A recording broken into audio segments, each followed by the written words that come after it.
असांखे पंहिंजे पाकिस्तान में ठहियल पाकिस्तान में हिकिड़ो तमामु सुठो पेज जंहिंजा व्यूज़ काफ़ी आहिनि, जंहिंजा फॉलोअर्स लखनि में आहिनि, उन्हनि लाइ एडमिन असांखे करिणो आहे। उहो कीअं कयूं?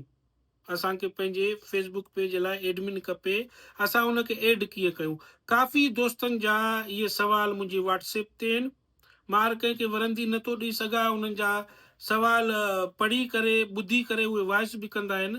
त मां इहो तरीक़ो कढियो आहे त इन लाइ वीडियो ठाहे रखां त जीअं सभई दोस्त गॾिजी इन मां फ़ाइदो हासिलु कनि। ॾिसो, सभ खां पहिरीं जंहिं बि माण्हूअ खे तव्हां जेको पाकिस्तान खां अलावा दुनिया जे ॿिए मुल्क में रहंदो आहे, उनखे पंहिंजे फेसबुक पेज जो एडमिन करणु चाहियो था, त उन सां तव्हां पंहिंजे प्रोफाइल ज़रिए पहिरियों फ्रेंड थियो, एड फ्रेंड थियो। ठीकु आहे? जॾहिं तव्हां फ्रेंड थियो त पोइ तव्हां पंहिंजे फेसबुक पेज में वञो, फेसबुक पेज जे सेटिंग्स में वञो। फेसबुक पेज जे सेटिंग्स में वञी उते लिखियल आहे पेज एक्सेस। पेज एक्सेस ते वञी उते हिकिड़ो ऑप्शन ईंदो त तव्हां एडमिन कयो कंहिंखे। पोइ उहो तव्हांजो जेको दोस्त आहे, मिट माइट आहे, भाउ आहे, सौट आहे, जेको ॿाहिरि मुल्क रहंदो आहे, जिते कंटेंट मोनेटाइज़ेशन टूल अवेलेबल आहे, उनखे तव्हां एडमिन करण लाइ रिक्वेस्ट मोकिलियो ऐं उनखे चओ उनखे एक्सेप्ट करे।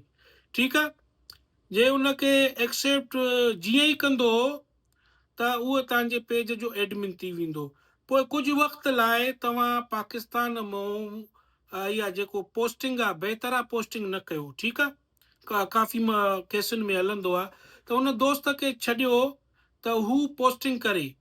हू पोस्टिंग कंदो मुसलसल कुझु ॾींहं जेको आहे सो, त तव्हांखे कंटेंट मोनेटाइज़ेशन टूल उन लाइ इनवाइट कंदा, फेसबुक वारा इनवाइट कंदा। जीअं इनवाइट थिए त उन एडमिन खे चओ त उनजो जेको सेटअप आहे उहो करे, जेको पेज जो सेटअप आहे उहो करे, ऐं सऊदी अरब जो जेको उनजो एड्रेस वग़ैरह उहो विझे। उन लाइ मां ख़ासि वीडियो बि ठाहियो आहे, तव्हां ॾिसी सघो था।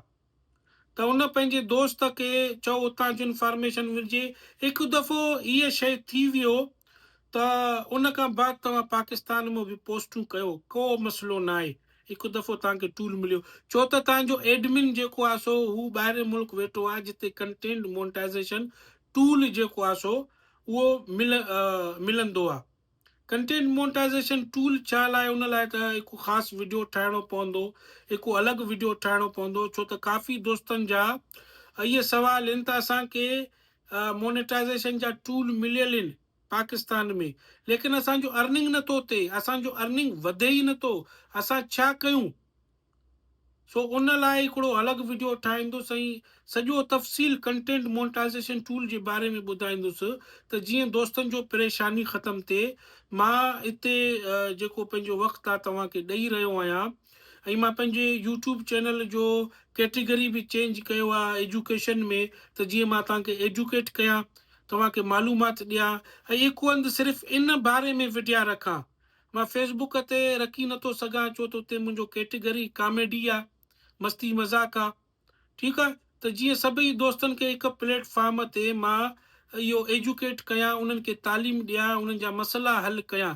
ऐं जेको ॻाल्हि तव्हांखे सम्झ में न अचे, बराए महिरबानी करे मूंखां व्हाट्सएप ते पुछा कयो था, ऐं सबुरु कयो, सबुरु कयो, छो त काफ़ी मैसेजूं आहिनि, 100 में चैट्स आहिनि, हज़ारनि में मैसेजूं आहिनि। सो इन जे करे जेकॾहिं ताख़ीर थिए थो, माज़रत, छो त मूंखे पंहिंजो कमु बि करिणो आहे, उन खां अलावा सोशल मीडिया जो कमु करिणो आहे। इहे तव्हांजे बहितरी लाइ कयां थो।